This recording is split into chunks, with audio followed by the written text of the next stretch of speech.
साथियों नमस्कार, जय श्री कृष्णा।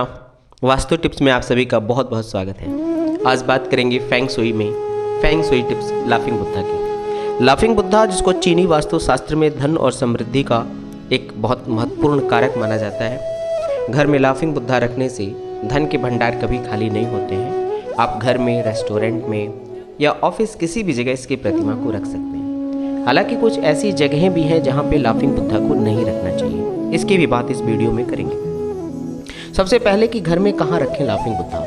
तो वास्तु शास्त्र के अनुसार लाफिंग बुद्धा की प्रतिमा को मुख्य द्वार के सामने कम से कम 30 इंच की ऊंचाई पर रखना चाहिए। इसे रखने के लिए सही ऊंचाई 30 इंच से ऊपर ही होनी चाहिए, इससे कम नहीं होनी चाहिए। इसके अलावा आप पूरब या उगते सूरज की दिशा में भी इस लाफिंग बुद्धा को रख सकते हैं। इसे परिवार के सौभाग्य का स्थान कहा जाता है। कोशिश करें कि लाफिंग बुद्धा का फेस घर के मुख्य द्वार के ठीक सामने हो, ताकि दरवाजा खुलने पर घर में आने वाले किसी भी शख्स की सबसे पहले लाफिंग बुद्धा पर ही नजर पड़े। इससे घर में प्रवेश करने वाली नकारात्मक ऊर्जा भी नष्ट हो जाती है।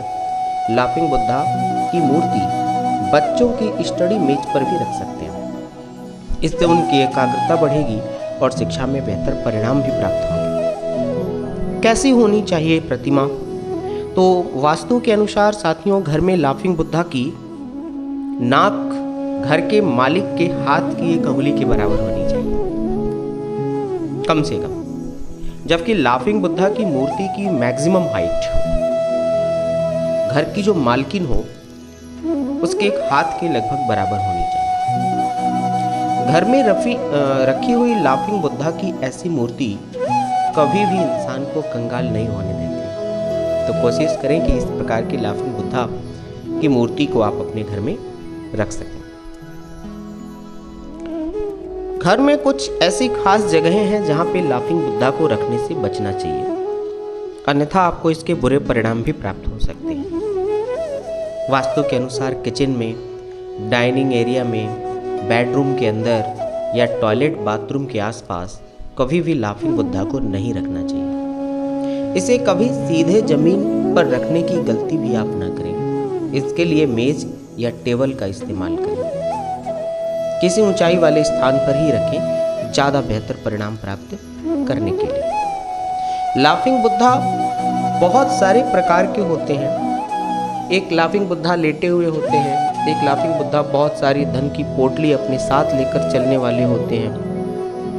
एक ऐसा भी लाफिंग बुद्धा होता है जिसके शरीर पर बहुत सारे बच्चे लटके होते हैं। हाथ में भी बच्चा, सिर पे बच्चा, सब तरफ बच्चों की जो मूर्तियां छोटी छोटी लाफिंग बुद्धा के पास होती हैं। इन सभी लाफिंग बुद्धा की मूर्तियां यद्यपि शुभ होती हैं, उत्तम परिणाम देने वाली होती हैं, पर फिर भी थोड़ा थोड़ा इनमें अंतर होता है। जैसे बच्चे लिए हुए लाफिंग बुद्धा की जो मूर्ति है वो घर में संतान के लिए बहुत अच्छी होगी। या जिन दंपतियों की संतान नहीं हो रही है, अगर ऐसी लाफिंग बुद्धा की मूर्ति अपने घर में रखेंगे तो फिर उनको संतान प्राप्ति के अवसर प्राप्त होंगे और योग्य संतान भी उनको प्राप्त होगी। लाफिंग बुद्धा को सुख, प्रचुरता, संतोष और भलाई का प्रतीक माना जाता है। लाफिंग बुद्धा की मूर्तियों को काफ़ी शुभ भी माना जाता है। सकारात्मक ऊर्जा और सौभाग्य के लिए उन्हें अक्सर लोग अपने घरों में, होटल में, अपने ऑफिस में रखते हैं।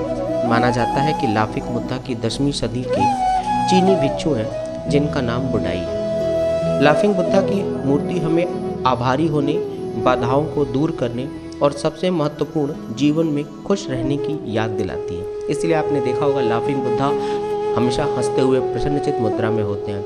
और स्वाभाविक सी बात है साथियों कि जब भी आप किसी प्रसन्न व्यक्ति को, किसी स्वस्थ व्यक्ति को देखते हैं तो उसको देखने मात्र से भी आपकी बहुत सारी परेशानियां कम हो जाती हैं।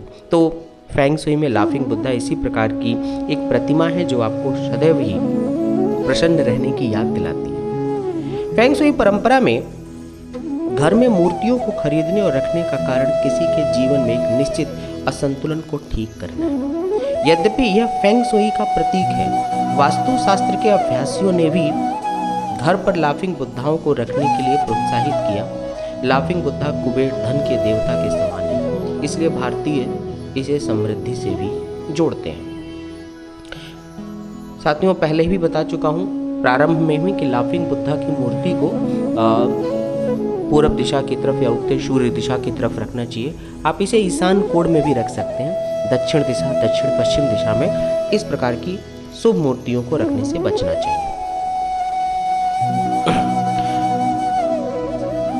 लाफिंग बुद्धा सोने की डली या कुर्सी पर बैठे हुए भी एक होते हैं। बैठे हुए सोने की डाल पर बैठे होते हैं या कुर्सी पर बैठे होते हैं। तो ऐसी छोटी सुनहरी मूर्ति आपको सौभाग्य प्रदान करती है और नकारात्मक वाइब्स से, नकारात्मक शक्तियों से भी आपको बचाती है। एक हाथ में पंखे के साथ हंसते हुए बुद्धा की मूर्ति और दूसरे हाथ में वुलू यानी आशीर्वाद और अच्छे स्वास्थ्य को प्रदान करती है। पंखा दुर्भाग्य से बचाता है, जबकि लौकी अस्वस्थता से आपकी रक्षा करती है। बुलू मतलब लौकी। एक ऐसे लाफिंग बुद्धा की भी मूर्ति होती है जो लंबे, सुखी, स्वस्थ और तनाव मुक्त जीवन का प्रतीक है। ये लाफिंग बुद्धा टोपी के साथ होती हैं। मुसीबतों को दूर करने के लिए इस मूर्ति को रखें। संतोष, खुशी और तनाव मुक्त जीवन का आशीर्वाद प्राप्त करें। लाफिंग बुद्धा हाथों को सीधा रखते हुए और सोने का पिंड पकड़े हुए दोनों हाथों को ऊपर रख करके यह मुद्रा धन और सौभाग्य का प्रतीक होती है। ऐसा माना जाता है कि यह मुद्रा स्वर्ग, समृद्धि और भाग्य से आशीर्वाद को आकर्षित करती है। लाफिंग बुद्धा कटोरी के साथ में होते हैं। एक हाथ में पात्र लिए होते हैं जिसको कटोरी कह रहा हूँ मैं। एक कटोरे के साथ लाफिंग बुद्धा एक साधु का प्रतिनिधित्व करते हैं जो अपना जीवन सिर्फ लोगों की खुशी और ज्ञान की खोज में व्यतीत करता है। कटोरा सौभाग्य और सकारात्मक ऊर्जा और उच्च ज्ञान प्राप्त करने का प्रतीक माना जाता है। लाफिंग बुद्धा ड्रैगन कछुआ पर बैठे हुए। एक ऐसी भी मूर्ति होती है जहाँ लाफिंग बुद्धा ड्रैगन कछुआ पर बैठे हुए होते हैं।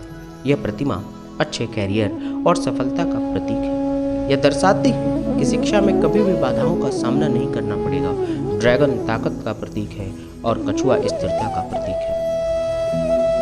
तो यह मूर्ति भी काफी सौभाग्यशाली होती है। लाफिंग बुद्धा ध्यान करते हुए शांत और शांतिपूर्ण जीवन के लिए ध्यान की अवस्था में लाफिंग बुद्धा की मूर्ति का चुनाव करें।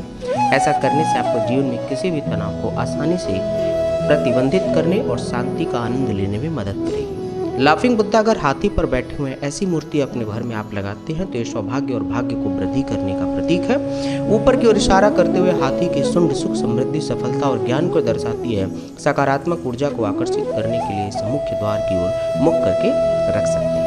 लाफिंग बुद्धा मछली के साथ यह मूर्ति धन और बहुतायत का प्रतीक है। इस मूर्ति को घर में रखने से समृद्धि, सफलता और वित्तीय लाभ प्राप्त होता है, क्योंकि फेंग शुई में मछलियाँ बहुतायता का प्रतीक होती हैं। बहुत सारी चीज़ें आपके पास हो, बहुत सारा धन हो, बहुत सारी गाड़ी हो, इस प्रकार का प्रतिनिधित्व करती है। तो साथियों, इस प्रकार से आप लाफिंग बुद्धा की विभिन्न प्रकार की मूर्तियों में से अपने लिए सबसे अच्छी मूर्ति का चुनाव कर सकते हैं और उसे अपने घर में लगा सकते हैं। निश्चित ही आपके घर की नकारात्मक ऊर्जा समाप्त होगी और सकारात्मक ऊर्जा बढ़ेगी। और जब सकारात्मक ऊर्जा बढ़ेगी तो आपके घर का वातावरण बहुत ही सुखमय होगा और साथ ही आपको अवसर प्राप्त होंगे जीवन में सुखी और समृद्धशाली बनने का। आशा और उम्मीद करता हूं कि आप लोगों को इस वीडियो के माध्यम से बहुत सारी ज्ञान प्राप्त हुआ होगा, जिसका लाभ आपको अपने आने वाले जीवन में प्राप्त होगा। मेरी शुभकामनाएं आप सभी के साथ हैं। आप दिन दूना और रात चौगुना प्रगति के मार्ग पर चलें और दौड़ें। नमस्कार, जय श्री कृष्ण।